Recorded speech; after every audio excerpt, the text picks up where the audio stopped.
सभी यहाँ देश के मतदाताओं का विश्वास जीतकर आए हैं। देश सेवा और जन सेवा का ये सौभाग्य बहुत कम लोगों को मिलता है। मुझे पूरा विश्वास है आप राष्ट्र प्रथम की भावना के साथ अपना दायित्व निभाएंगे, 140 करोड़ देशवासियों की आकांक्षाओं की पूर्ति का माध्यम बनेंगे।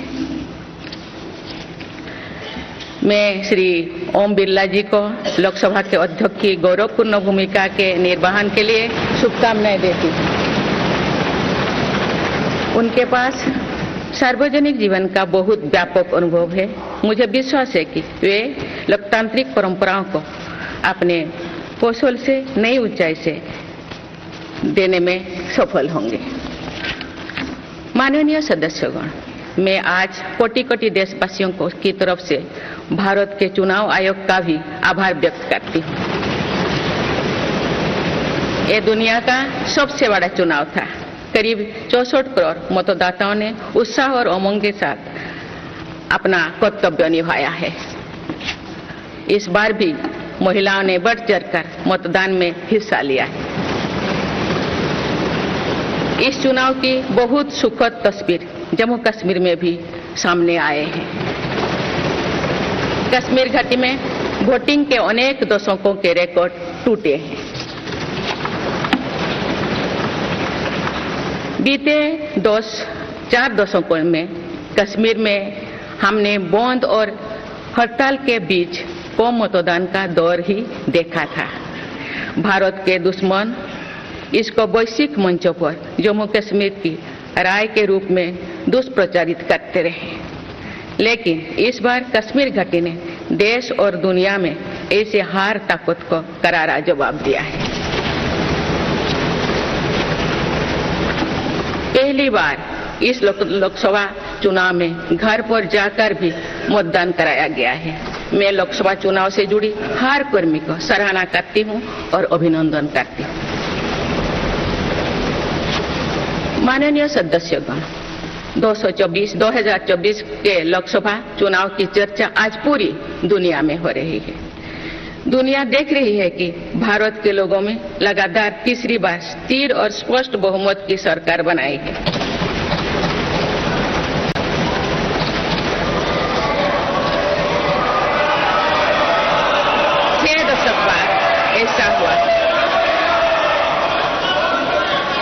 छह दशक बाद ऐसा हुआ है।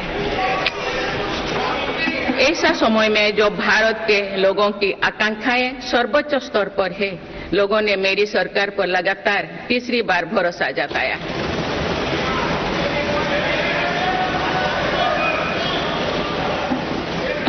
भारत के लोगों को ये पूर्ण विश्वास है कि उनकी आकांक्षाएं सिर्फ मेरी सरकार ही पूरा कर सकती है।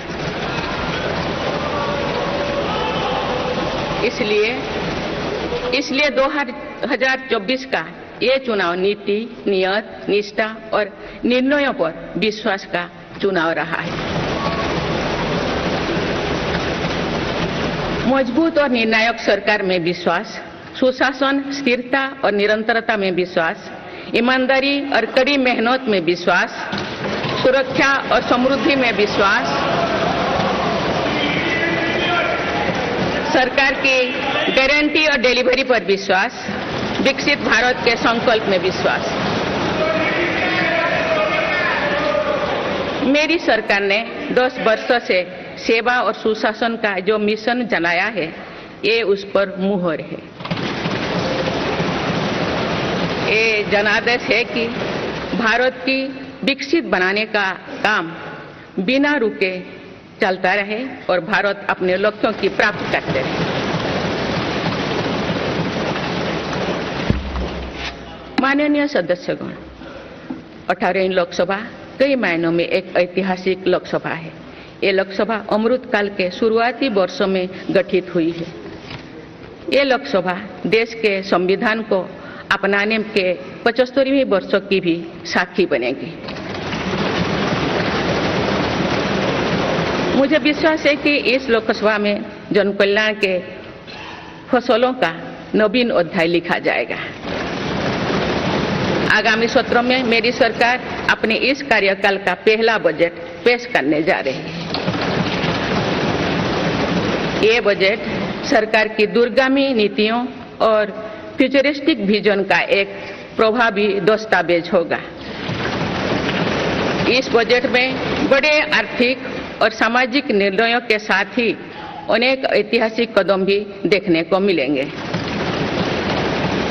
भारत के तेज विकास की जन आकांक्षाओं का पूरा करने के लिए रिफॉर्म्स की गति अब और तेज की जाएगी। मेरी सरकार का मत है कि दुनिया भर में निवेशकों को आकर्षित करने के लिए राज्यों में स्वस्थ स्पर्धा हो। यही कॉम्पिटिटिव कोऑपरेटिव फेडरलिज्म की सच्ची स्पिरिट है। राज्यों के विकास से देश का विकास, इसी भावना के साथ हम आगे बढ़ते रहेंगे। माननीय सदस्यगण, रिफॉर्म, परफॉर्म और ट्रांसफॉर्म के संकल्प ने आज भारत को दुनिया की सबसे तेजी से बढ़ने वाली अर्थव्यवस्था बना दिया है। 10 साल में भारत 11वें नंबर की अर्थव्यवस्था से ऊपर उठकर 5वें नंबर पर पहुंचा है। साल 2021 से लेकर साल 2024 के बीच भारत में औसतन 8% की रफ्तार से विकास किया है और ये ग्रोथ सामान्य समय में नहीं हुई है।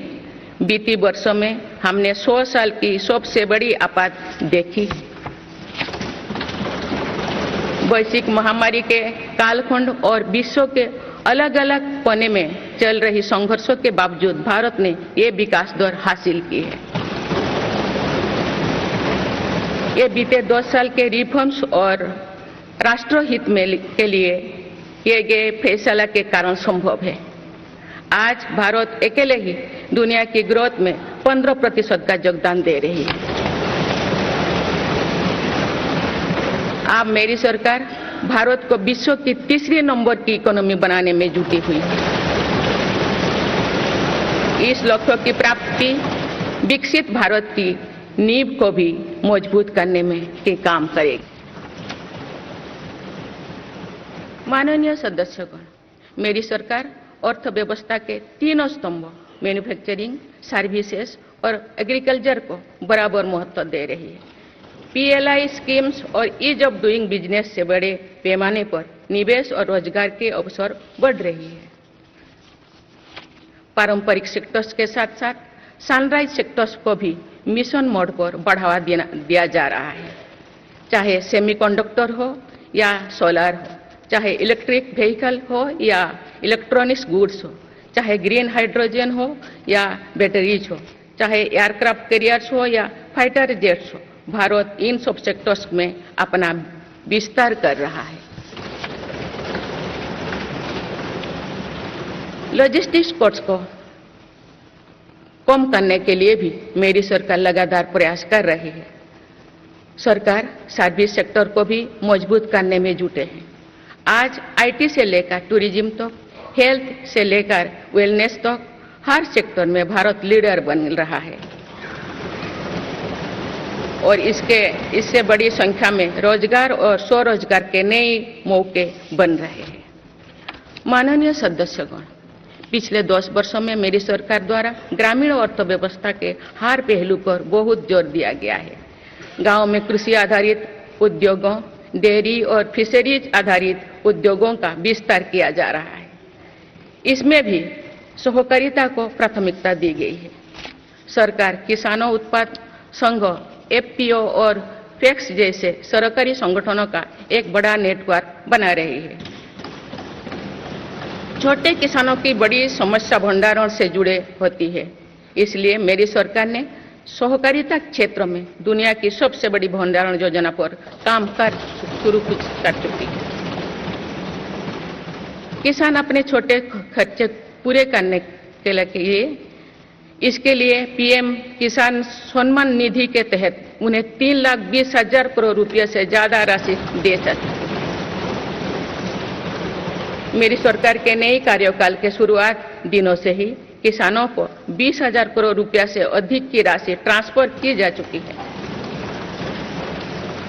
सरकार ने खरीफ फसलों के लिए एमएसपी में भी रिकॉर्ड वृद्धि की है।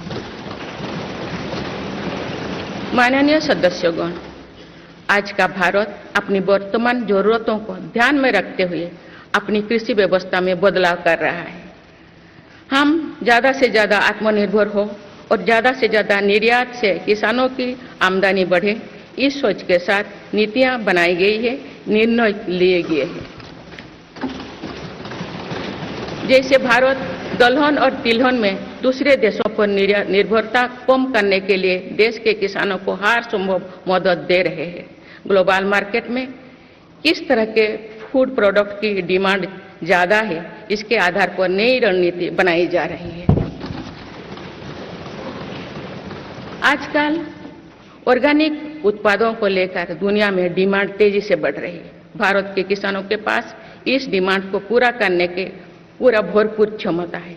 इसलिए सरकार प्राकृतिक खेती और इससे जुड़ी उत्पादों की सप्लाई चेन को सशक्त कर रही है।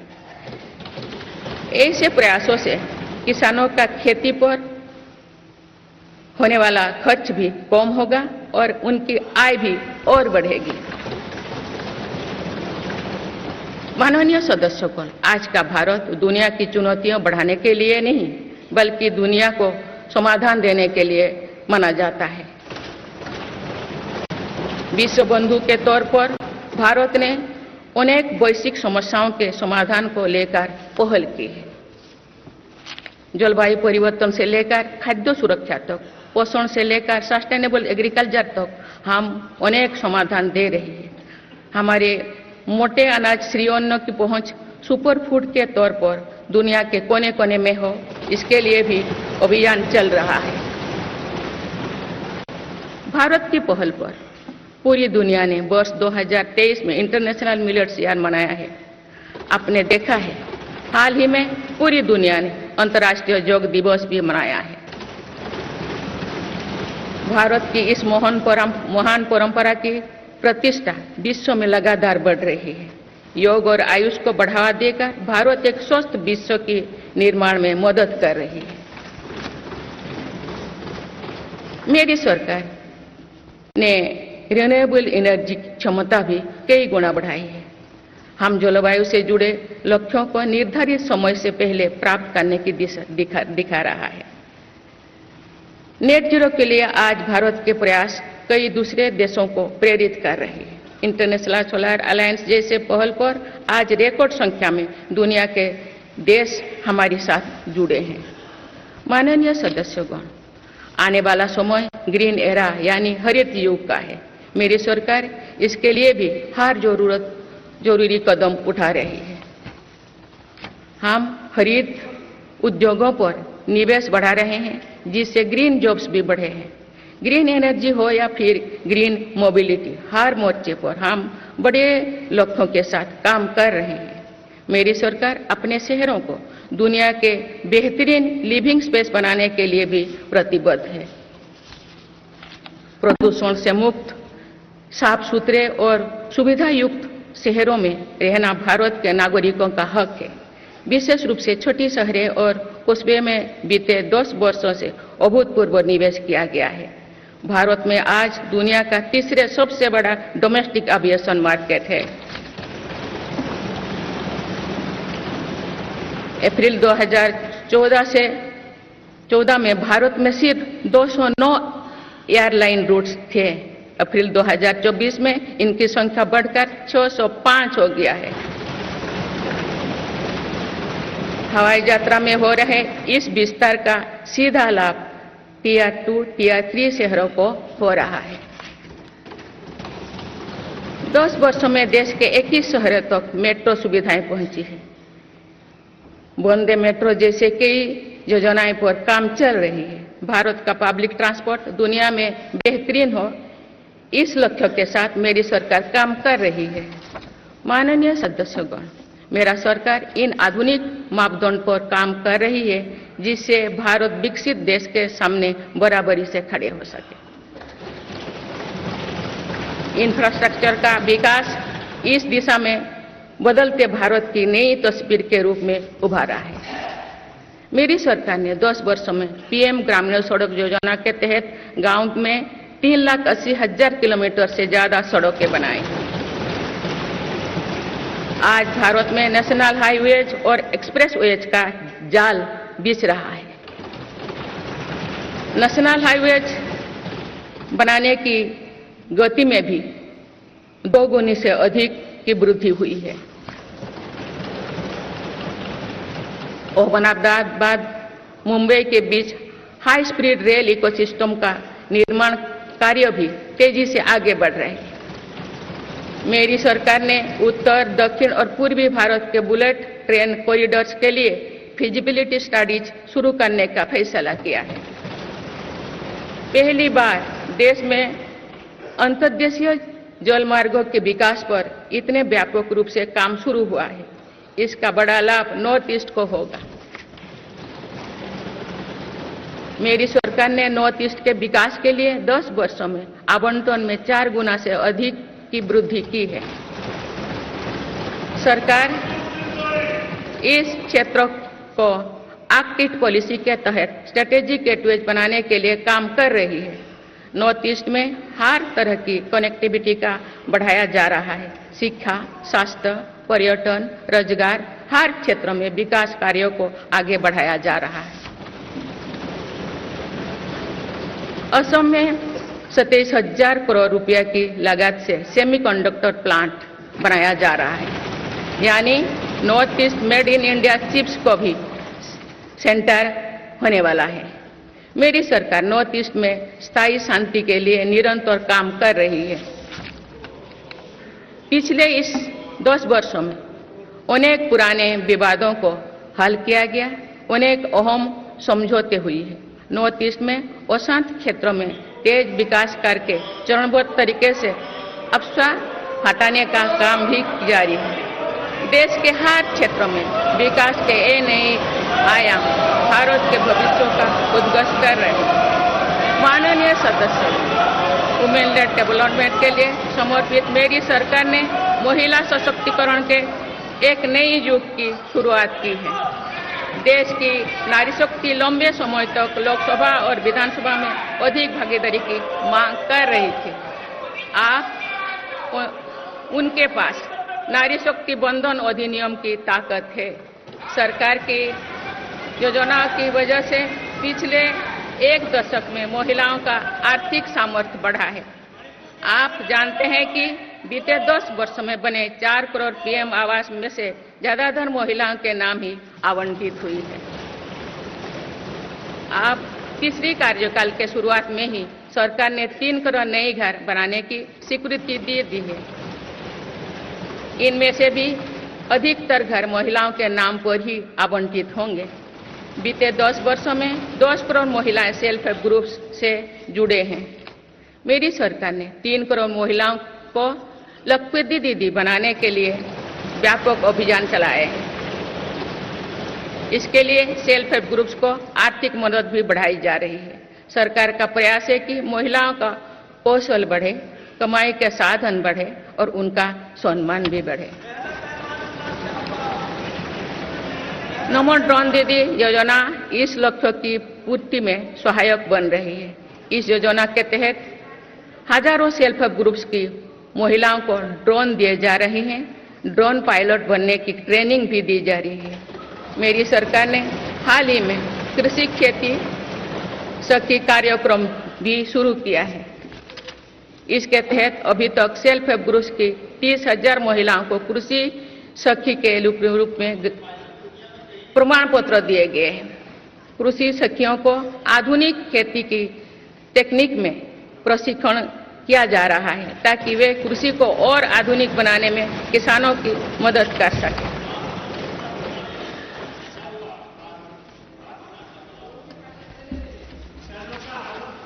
माननीय सदस्यगण, मेरी सरकार का ये भी प्रयास है कि महिलाएं अधिक से अधिक बचत कर सके। बैंक खातों में जमा राशि पर बेटियों को ज्यादा ब्याज देने वाला सुकन्या समृद्धि योजना की लोकप्रियता से हम परिचित हैं। मुफ्त राशन और सस्ते गैस सिलेंडर की योजना से महिलाओं को बहुत लाभ हो रहा है। अब मेरी सरकार बिजली का बिल जीरो करने और बिजली बेचकर कमाई करने की योजना भी लाई है। पीएम सूर्यघर मुफ्त बिजली योजना के तहत घर की छत पर सोलर पैनल लगाए जा रहे हैं। इसके लिए मेरी सरकार प्रति परिवार 78,000 रुपया तक की मदद कर रही है। इतने कम समय में 1 करोड़ से ज्यादा परिवार इन योजना में रजिस्टर कर चुके हैं। जिन घरों में सोलर पैनल लग चुके हैं, अब वहां बिजली का बिल जीरो हो गया है। माननीय सदस्यगण, विकसित भारत का निर्माण तो भी संभव है जब देश के गरीब, युवा, नारी शक्ति और किसान सशक्त होंगे। इसलिए मेरी सरकार की योजनाओं में सर्वोच्च प्राथमिकता इन्हीं 4 स्तंभों को दी जा रही है। हमारी कोशिश इन तो हर सरकारी योजना का लाभ पहुंचाने की है और यही सैचुरेशन को की अप्रोच भी है। जो भारत इस इच्छा शक्ति के साथ काम कर रही है कि सरकारी योजना से एक भी व्यक्ति छूटे नहीं, तो इसका लाभ सभी को होता है। सरकार की योजनाओं एवं सैचुरेशन अप्रोच के कारण ही 10 वर्षों में 25 करोड़ भारतीय गरीबी से बाहर निकले हैं। इसमें अनुसूचित जाति, अनुसूचित जनजाति, पिछले वर्ग, हर समाज, हर क्षेत्र के परिवार है। 10 वर्षों में लास्ट माइल डिलीवरी पर फोकस ने इन वर्गों का जीवन बदल दिया है। विशेषकर आदिवासी समाज में ये बदलाव और भी स्पष्ट नजर आ रहा है। 24,000 करोड़ रुपया से अधिक की पीएम जनमन जैसी योजना आज अति पिछड़े जनजातीय समूह के उत्थान का माध्यम बन रही है। सरकार पीएम सूरज पटल के माध्यम से वंचित वर्गों तक आजीविका के अवसरों को पहुंचाने के लिए सुलभ ऋण भी उपलब्ध करा रही है। मेरी सरकार दिव्यांग भाइयों और बहनों के लिए किफायती और स्वदेशी सहायक उपकरण विकसित कर रही है। देश भर में प्रधानमंत्री दिव्याशा केंद्रों का भी विस्तार किया जा रहा है। वंचितों की सेवा का ये संकल्प ही सच्चा सामाजिक न्याय है।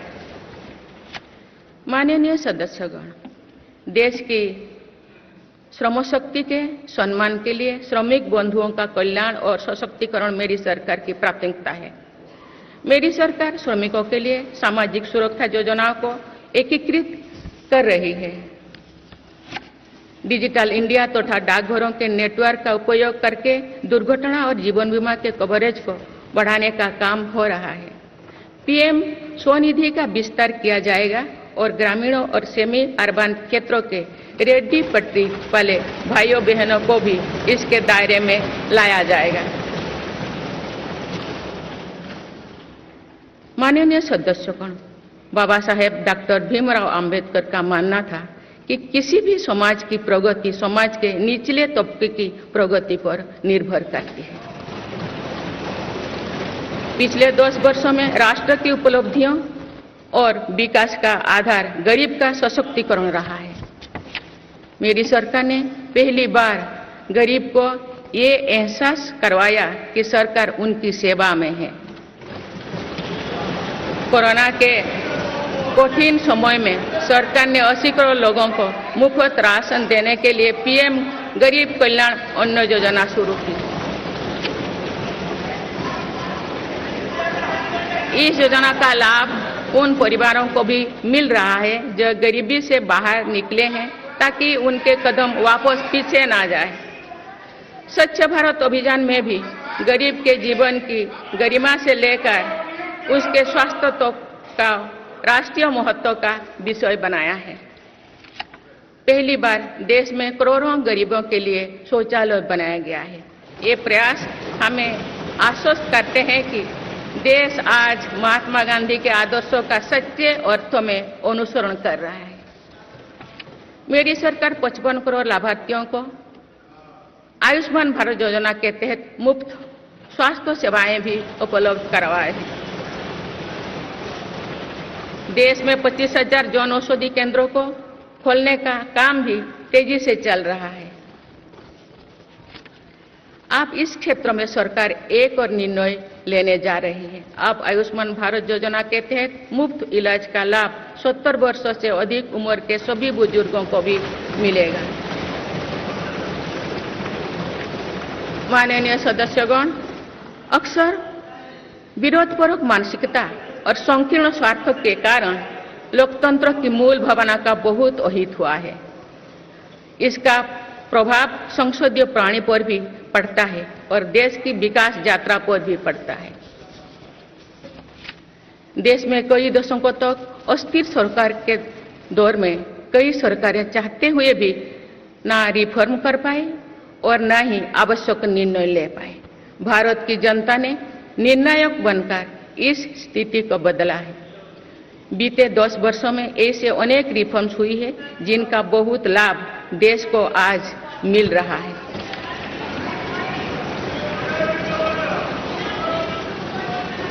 जब ये रिफॉर्म्स किए जा रहे थे तो भी इनका विरोध किया गया था। नकारात्मकता फैसले की कोशिश की गई थी, लेकिन ये सारे रिफॉर्म्स समय की कसौटी पर खरे साबित हुए हैं। 2 साल पहले भारत के बैंकिंग सेक्टर को डूबने से बचाने के लिए सरकार ने बैंकिंग रिफॉर्म्स किए, आईबीसी जैसी कानून बनाए।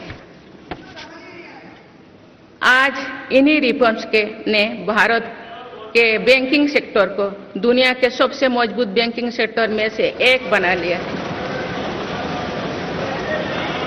हमारे सार्वजनिक क्षेत्रों के बैंक आज मजबूत और लाभदायक है। सार्वजनिक क्षेत्रों के बैंकों के लाभ 2023-24 में 1.4 लाख करोड़ रुपए को पार कर गया, जो पिछले वर्षों की तुलना में 35% अधिक है।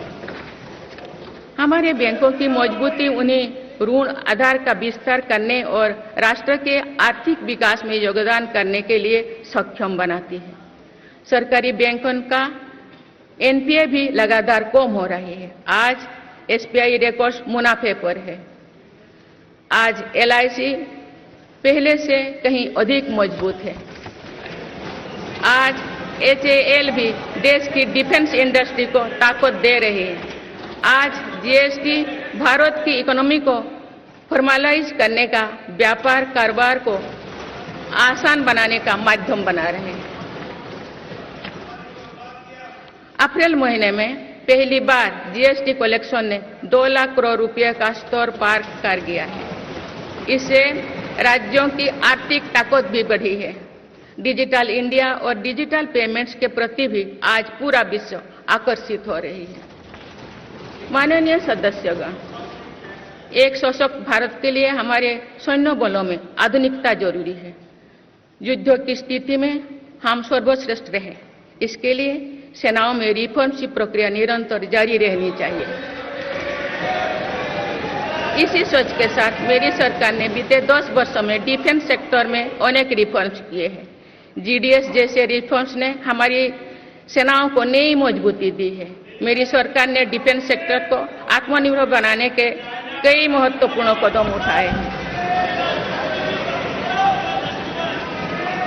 ऑर्डिनेंस फैक्ट्रीज के रिफॉर्म से डिफेंस सेक्टर को बहुत लाभ हुआ है। 40 से अधिक ऑर्डिनेंस फैक्ट्रीज को 7 निगमों में संगठित करने से उनकी क्षमता और दक्षता दोनों बढ़ी है। ऐसे ही रिफॉर्म्स के कारण भारत आज 1 लाख करोड़ रुपए से अधिक की डिफेंस मैन्युफैक्चरिंग कर रहा है। पिछले एक दशक में हमारे डिफेंस एक्सपोर्ट 18 गुना अधिक होकर 21,000 करोड़ रुपया तक पहुंच चुका है। फिलीपींस के साथ ब्रह्मास मिसाइल का रक्षा सौदा डिफेंस एक्सपोर्ट के क्षेत्र में भारत की पहचान मजबूत कर रहा है। सरकार ने युवाओं और उनके स्टार्टअप्स को बढ़ावा देकर आत्मनिर्भर डिफेंस सेक्टर की मजबूत नींव तैयार की है। मेरी सरकार उत्तर प्रदेश और तमिलनाडु में 2 डिफेंस कॉरिडोर्स भी विकसित कर रही है। हम सभी के लिए एक खुशी की बात है कि पिछले वर्ष हमारी सैन्य जरूरतों की लगभग 70% खरीद भारतीय उद्योगों से ही की गई है। हमारी सेनाओं ने 500 से अधिक सैन्य साजो सामान को विदेशों में नहीं मंगाना तय किया है। ये सभी हथियार और उपकरण अब सिर्फ भारतीय कंपनियों से ही खरीद की जाएगी। मेरी सरकार ने सैनिकों के हितों को भी हमेशा प्राथमिकता दी है। तभी 4 दशक के बाद वन रैंक वन पेंशन को लागू किया गया है। इसके तहत अब तक 1,20,000 करोड़ रुपया दिए जा चुके हैं। शहीद सैनिकों के सम्मान के लिए सरकार ने कर्तव्य पथ के एक छोर पर नेशनल वॉर मेमोरियल की स्थापना भी की है।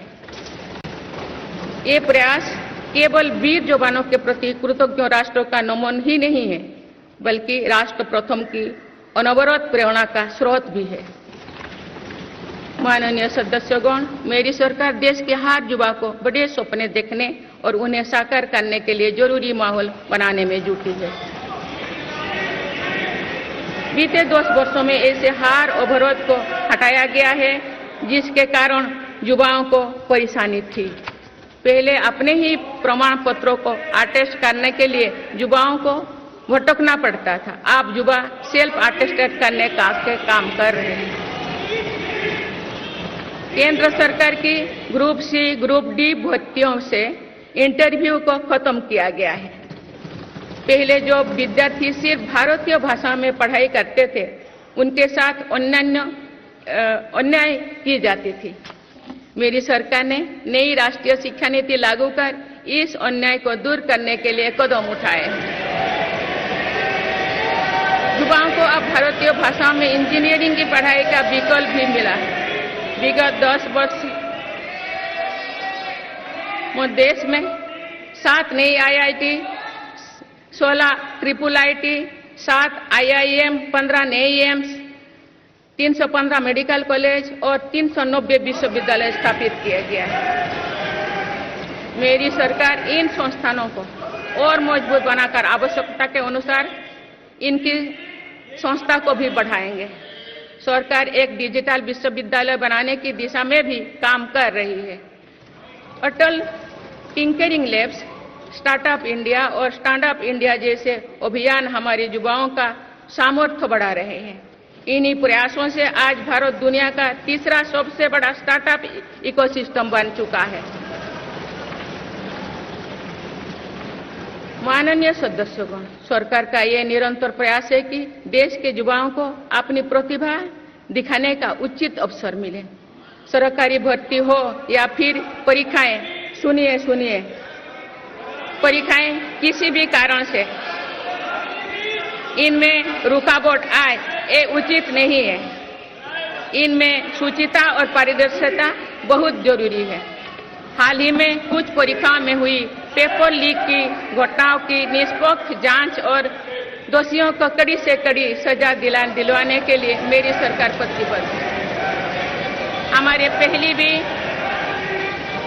इससे पहले भी हमने देखा है कि कई राज्यों में पेपर लीक की घटनाएं होती रही है। इस पर दलीय राजनीति से ऊपर उठकर देशव्यापी ठोस उपाय करने की जरूरत है। संसद ने भी परीक्षा में होने वाली गड़बड़ियों के विरुद्ध एक सख्त कानून बनाया है। मेरी सरकार परीक्षाओं से जुड़ी संस्थाओं, उनके कामकाज के तरीके, परीक्षा प्रक्रिया सभी में बड़ी सुधार करने की दिशा में काम कर रही है। माननीय सदस्यगण, मेरी सरकार ने युवाओं की राष्ट्र निर्माण में भागीदारी और बढ़ाने के लिए मेरा युवा भारत माय भारत अभियान की शुरुआत भी की है। इसमें अब तक 1.5 करोड़ से अधिक युवाओं का पंजीकरण हो चुका है। इस पहल से युवा में नेतृत्व कौशल और सेवा भावना का बीजारोपण होगा। आज हमारे युवाओं को खेलों में भी आगे बढ़ने के नए अवसर मिल रहे हैं। मेरी सरकार के प्रभावी प्रयासों का परिणाम है कि भारत के युवा खिलाड़ी वैश्विक मंचों पर रिकॉर्ड संख्या में मेडल्स जीत रहे हैं। कुछ ही दिनों बाद पेरिस ओलंपिक्स में भी शुरू होने वाले जा रहे हैं। ओलंपिक्स में देश का प्रतिनिधित्व करने वाले हर खिलाड़ी पर हमें गर्व है। मैं उन्हें अपनी शुभकामनाएं देती हूँ।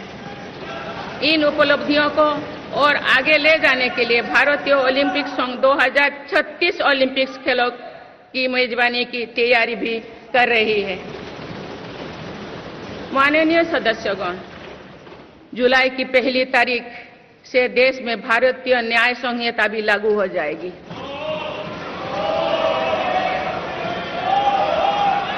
अंग्रेजी राज में गुलामों को दौड़ देने की मानसिकता थी। दुर्भाग्य से आजादी के अनेक दशकों तक गुलामी के दौर की यही दंड व्यवस्था चलती रही।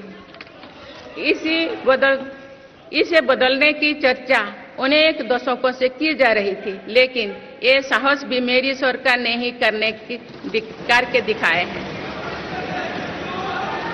अब दंड के जगह न्याय को प्राथमिकता होगी, जो हमारे संविधान की भी भावना है। इन नई कानूनों से न्याय प्रक्रिया में तेजी आएगी। आज जो विदेश अलग अलग क्षेत्रों में गुलामी की मानसिकता से मुक्त पा रहे हैं, तो ये उस दिशा में बहुत बड़ा कदम है और ये हमारे स्वतंत्रता सेनानियों की सच्ची श्रद्धांजलि भी है। मेरा सरकार ने सीएए कानून के तहत शरणार्थियों को नागरिकता देना शुरू कर दिया है। इससे बंटवारे से पीड़ित अनेक परिवारों के लिए सम्मान का जीवन जीना तय हुआ है। जिन परिवारों को सीएए के तहत नागरिकता मिली है, मैं उनके बेहतर भविष्य की कामना करती हूँ।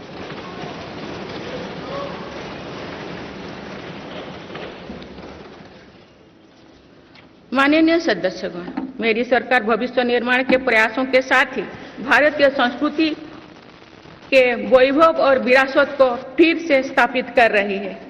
हाल में नालंदा यूनिवर्सिटी के भव्य कैंपस के रूप में इसमें एक नया अध्याय जुड़ा है। नालंदा सिर्फ एक यूनिवर्सिटी मात्र नहीं थी, बल्कि ये वैश्विक ज्ञान केंद्र के रूप में भारत के गौरवशाली अतीत का प्रमाण थी। मुझे विश्वास है कि नई नालंदा यूनिवर्सिटी भारत को ग्लोबल नॉलेज हब बनाने में सहायक सिद्ध होगी। मेरी सरकार का ये प्रयास है कि भावी पीढ़ियों को हजारों वर्षों की हमारी विरासत प्रेरणा देती है। इसलिए पूरे देश में तीर्थस्थलों को, आस्था और आध्यात्म के केंद्र को सजाया संवारा जा रहा है। माननीय सदस्यगण, मेरी सरकार विकास के साथ ही विरासत पर भी उतना ही गर्व करते हुए काम कर रही है। विरासत पर गर्व का ये संकल्प आज अनुसूचित जाति, अनुसूचित जनजाति, वंचित वर्ग और सर्व समाज के गौरव का प्रतीक बन रहा है। मेरी सरकार ने भगवान बिरसा मुंडा के जन्म दिवस को जनजातीय गौरव दिवस के रूप में मनाने की शुरुआत की है। अब अगले वर्ष भगवान बिरसा मुंडा की 150वीं जयंती के पूरे देश में धूमधाम से मनाया जाएगा। देश रानी दुर्गावती की 500वीं जयंती को भी व्यापक स्तर पर मना रहा है। पिछले महीने ही देश ने रानी अहिल्याबाई होलकर की 300वीं जयंती का साल भर चलने वाला महोत्सव भी शुरू किया गया। इससे पहले सरकार गुरु नानक देव जी का 550वां और गुरु गोविंद सिंह जी का 350वां प्रकाश पर्व भी धूमधाम से मना चुके हैं। एक भारत श्रेष्ठ भारत के भाव से काशी तमिल संगमम, सौराष्ट्र तमिल संगमम जैसी उत्सवों की परिपाटी भी मेरी ही सरकार ने शुरू की है। इन आयोजनों से हमारी नई पीढ़ियों को राष्ट्र निर्माण की प्रेरणा मिलती है और राष्ट्र पर गौरव का भाव और मजबूत होता है। माननीय सदस्यगण, हमारी सफलताएं हमारी साझी धरोहर है, इसीलिए उन्हें अपनाने में संकोच नहीं, स्वाभिमान होना चाहिए। आज अनेक सेक्टर्स में भारत बहुत अच्छा प्रदर्शन कर रहा है। ये उपलब्धियां हमें हमारी प्रगति और सफलताओं पर गर्व करने की अपार अवसर देती है। जो भारत डिजिटल पेमेंट्स के मामले में दुनिया में अच्छा प्रदर्शन करता है, तो हमें गर्व होना चाहिए। जो भारत के वैज्ञानिक चंद्रयान को चंद्रमा के दक्षिणी ध्रुव पर सफलता से उतारते हैं तो हमें गर्व होना चाहिए। जो भारत दुनिया की सबसे तेज बढ़ती इकोनॉमी बनता है तो हमें गर्व होना चाहिए। जो भारत इतना बड़ा चुनाव अभियान बिना बड़ी हिंसा और अराजकता से पूरा कराए तो भी हमें गर्व होना चाहिए। आज पूरा विश्व हमें मदर ऑफ डेमोक्रेसी के रूप में सम्मान देता है। भारत के लोगों ने हमेशा लोकतंत्र के प्रति अपना पूर्ण विश्वास प्रकट किया है। चुनाव से जुड़ी संस्थाओं पर पूरा भरोसा जताया है। स्वस्थ लोकतंत्र को बनाए रखने के लिए हमें इस विश्वास को सुसह्य कर रखना है, इसकी रक्षा भी करना है। हमें याद रखना होगा, लोकतांत्रिक संस्थाओं और चुनावी प्रक्रिया पर लोगों के विश्वास को चोट पहुंचाना उसी डाल को काटना जैसे जिस पर हम सब बैठे हैं। हमारे लोकतंत्रों की विश्वसनीयता को ठेस पहुंचाने की हर कोशिश की सामूहिक आलोचना होना चाहिए। हम सभी को वो दौर याद है जो बैलेट पेपर छीन लिया जाता था, लूट लिया जाता था। मतदान प्रक्रिया को सुरक्षित बनाने के लिए ईवीएम को अपनाने का फैसला किया गया था। पिछले कई दशकों में ईवीएम में सुप्रीम कोर्ट से लेकर जनता की अदालत तक हर कसौटी को पार किया है। माननीय सदस्यगण, मैं आप सभी सदस्यों से अपनी कुछ और चिंताएं भी साझा करना चाहती हूँ। मैं चाहूंगी कि आप सभी इन विषयों पर चिंतन मनन करके इन विषयों पर ठोस और सकारात्मक परिणाम देश को दें। आज की संचार क्रांति के युग है में विघटनकारी ताकतें लोकतंत्र को कमजोर करने और समाज में दरार डालने की साजिश रच रहे हैं। ये ताकतें देश के भीतर भी है और देश के बाहर भी संचालित हो रहे हैं। इसके द्वारा अफवाह फैलाने का, जनता को भ्रम में डालने का, मिस इन्फॉर्मेशन का सहारा लिया जा रहा है। इस स्थिति को ऐसे ही बेरोक-टोक नहीं चलने दिया जा सकता है। आज के समय में टेक्नोलॉजी हर दिन और उन्नत हो रही है। ऐसे में मानवता के विरुद्ध इनका गलत उपयोग बहुत घातक है।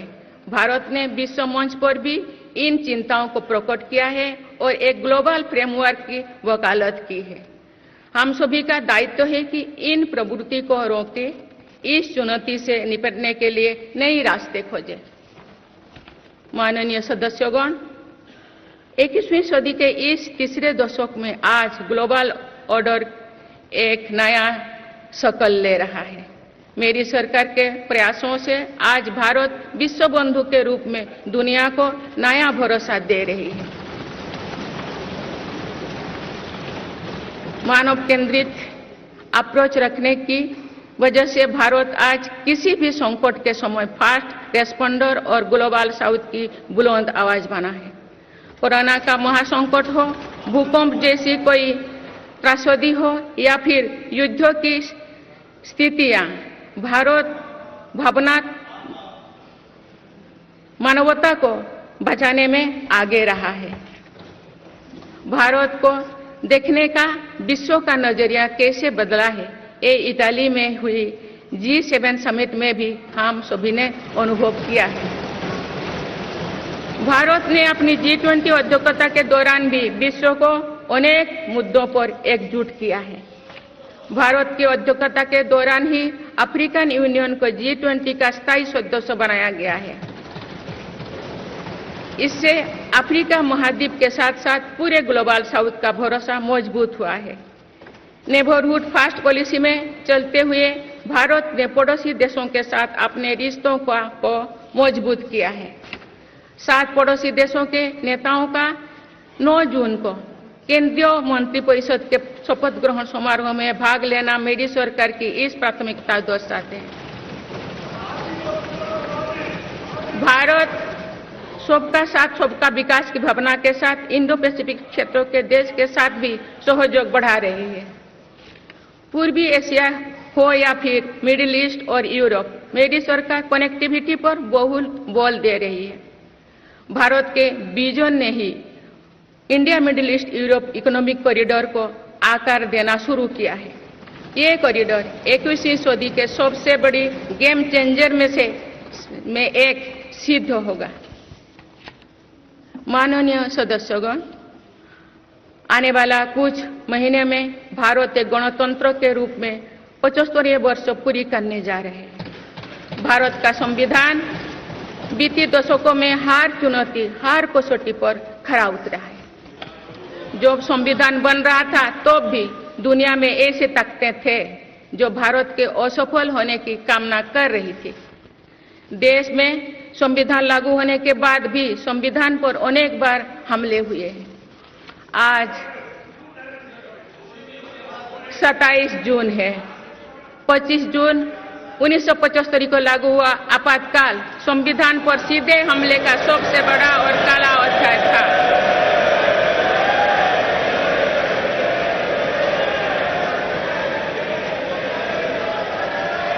तो पूरे देश में हाहाकार मच गया था, लेकिन ऐसी असंवैधानिक ताकतों पर देश ने विजय प्राप्त करके दिखाया, क्योंकि भारत के मूल में गणतंत्र की परंपराएं रही है।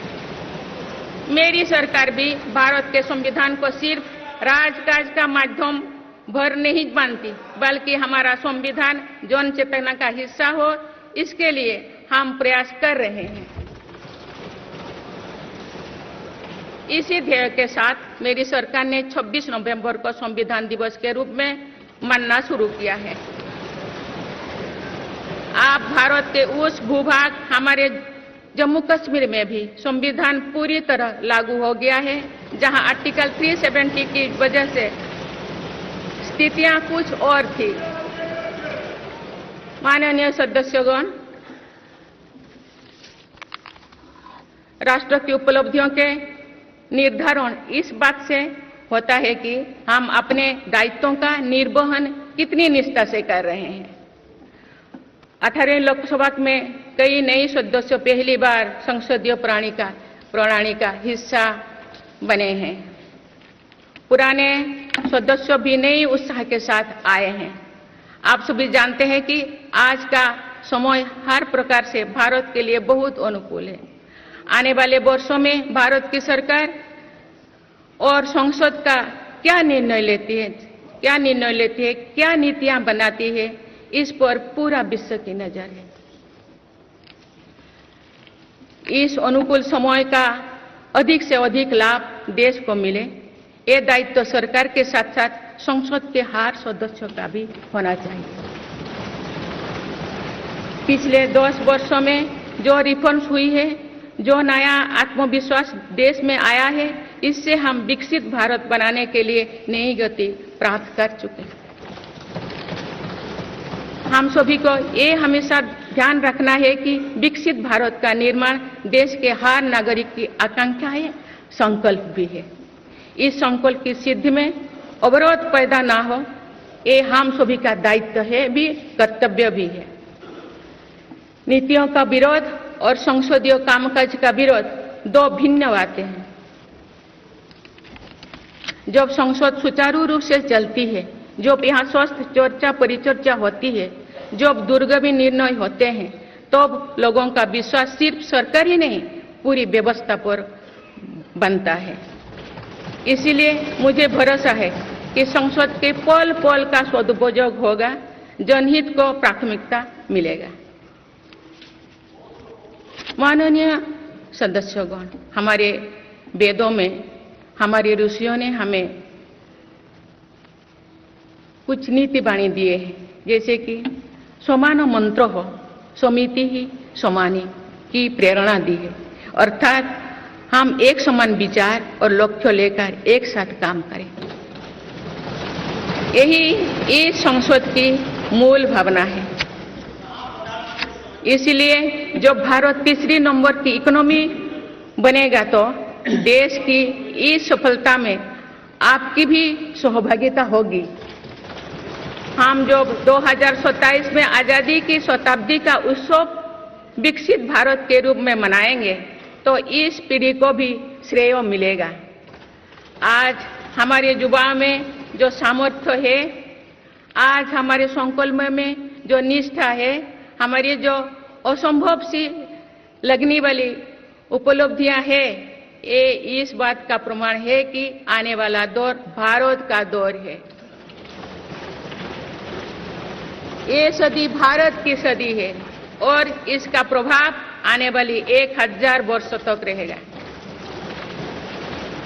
आइए हम सब मिलकर पूर्ण कर्तव्यनिष्ठा के साथ राष्ट्रीय संकल्पों की सिद्धि में जुट जाएं, विकसित भारत बनाएं। आप सभी को मेरा बहुत बहुत बहुत शुभकामनाएं। धन्यवाद। जय हिंद, जय भारत।